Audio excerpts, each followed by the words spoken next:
नमस्कार साथियों, स्वागत है आपका यूट्यूब चैनल पीएस एजुकेशन हम में। और मध्य प्रदेश में निर्वाचन आयोग ने चुनाव की डेट फिक्स कर दी है। आचार संहिता लागू हो गई है और किस दिनांक में आपके विकास खंड में चुनाव होगा उसकी संपूर्ण जानकारी वीडियो को अंत तक देखें। चैनल को सब्सक्राइब नहीं किया तो चैनल को सब्सक्राइब कर लें, जिससे इस प्रकार की जानकारी आपको सबसे पहले मिलती है। तो ये जो जानकारी है मध्य प्रदेश राज्य निर्वाचन आयोग की है और प्रति है मुख्य सचिव मध्य प्रदेश शासन मंत्रालय वल्लभ भवन भोपाल।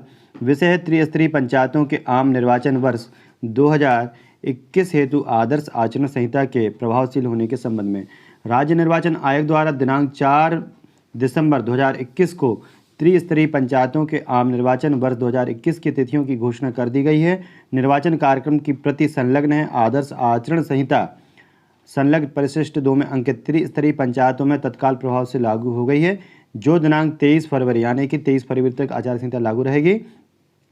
इसके बाद दूसरा नंबर है कि राज्य में त्रिस्तरीय पंचायतों के निर्वाचन शांतिपूर्ण तथा शालीन वातावरण में निष्पक्ष और स्वतंत्र रूप से संपन्न कराए जाने के उद्देश्य से राज्य निर्वाचन आयोग द्वारा आदर्श आचरण संहिता तैयार की गई है। आदर्श आचरण संहिता की 500 प्रतियां आवश्यक कार्यवाही हेतु संलग्न प्रेषित हैं। और ये जो आदेश है ये है मध्य प्रदेश राज्य निर्वाचन आयोग भोपाल सचिव BS जामोद जी का। और हम इसके साथ में देख लेते हैं कि किन तारीखों में चुनाव होना है, साथ में और किस विकासखंड में कब चुनाव होंगे। तो यह चुनाव जो है 3 चरणों में होगा। पहला चरण होगा 6 जनवरी को, दूसरा चरण होगा 28 जनवरी को और तीसरा जो चरण है वो होगा 16 फरवरी को। तो इस प्रकार 3 चरणों में ये जो है चुनाव होगा। और इसमें पंच सरपंच पद हेतु निर्वाचन जो है मतपत्र मतपेटी से कराया जाएगा। जिला पंचायत सदस्य एवं जनपद पंचायत सदस्य हेतु निर्वाचन EVM से कराया जाएगा। ये जो चुनाव हैं तो ये किस डेट में किस विकासखंड में होंगे, तो ये हम एक महत्वपूर्ण जानकारी देख लेते हैं। आप देखें कि आपके विकासखंड में किस समय कब। तो आप यहाँ देख सकते हैं 3 लिस्ट दी हुई हैं, तीसरा चौथा और पांचवा जो खंड है। तो प्रथम खंड में जो विकासखंड शामिल हैं वहाँ पहले चरण में चुनाव होगा और दूसरे चरण का जो है वो बीच में है और तृतीय चरण का आप इस साइड देख सकते हैं। तो यहाँ देखें आप भोपाल में जो हैं तो फंदा और बैरसिया जो चरण इसमें प्रथम चरण में हो जाएगा, द्वितीय चरण में कुछ नहीं और तीसरे में भी कुछ नहीं। भोपाल में प्रथम चरण में हो जाएंगे। उसके बाद राजगढ़ जिला देखें तो राजगढ़ जिला में जो है 3 चरण में होंगे। पहले चरण में ब्यावरा राजगढ़, जीरापुर खिचलीपुर, नरसिंहगढ़ और सारंगपुर। रायसेन में पहले चरण में सांची सिलवानी, दूसरे चरण में बाड़ी अब्दुल्लागंज और तृतीय चरण में उदयपुरा बेगमगंज गैरतगंज। और चौथा सीहोर जिला है। सीहोर में पहले चरण में सीहोर में हो जाएंगे, दूसरे चरण में नसरुल्लागंज इछावर और तीसरे चरण में आष्टा बुधनी।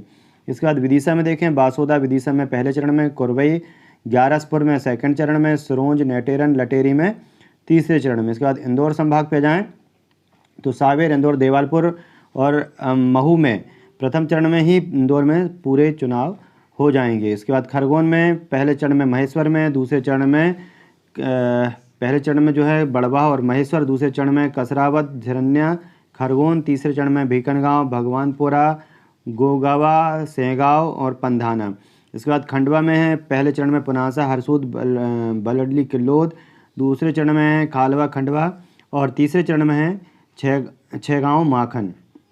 इसके बाद धार जिला जो है उसमें प्रथम चरण में नालछा गंदवानी मनावर धर्मपुरी, दूसरे चरण में है बदनावर तिरला उमरन बाकानेर धार कुक्षी और तृतीय चरण में सरदारपुर बाग निरसरपुर डही।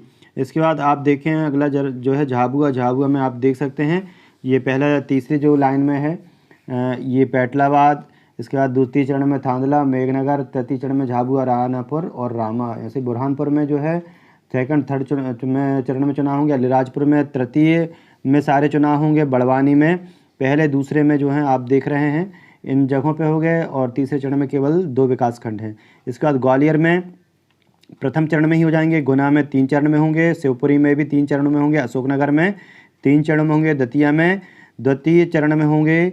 इसके बाद जबलपुर में है पहले और द्वितीय चरण में हो जाएंगे। छिंदवाड़ा में तीनों चरणों में पहले दूसरे, जहाँ पर तहसील ज़्यादा है वहाँ पर 3 चरणों में चुनाव होंगे। सिवनी में भी 3 चरणों में होंगे। इसके बाद बालाघाट में भी 3 चरणों में होंगे। मंडला में भी 3 चरणों में होंगे। डिंडोरी में भी 3 चरणों में। नरसिंहपुर में सेकंड चरण में सारे विकासखंड में चुनाव हो जाएंगे। कटनी में 3 चरणों में होंगे और उज्जैन में भी 3 चरणों में होंगे। रतलाम में भी 3 चरणों में होंगे।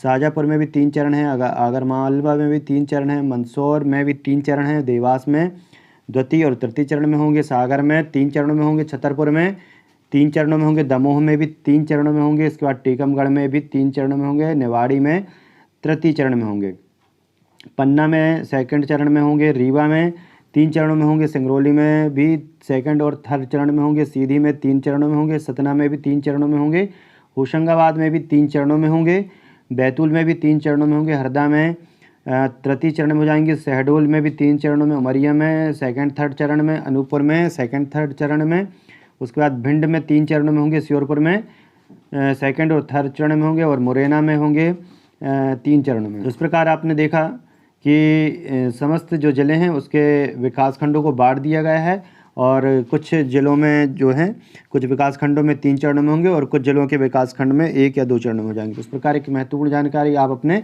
विकासखंड का नाम देख सकते हैं कि, और आप डेट निश्चित कर सकते हैं कि किस डेट में आपके यहाँ चुनाव होंगे। तो इस प्रकार की जानकारी अपडेट के लिए चैनल को सब्सक्राइब कर लें, वीडियो को लाइक शेयर करना ना भूलें। धन्यवाद।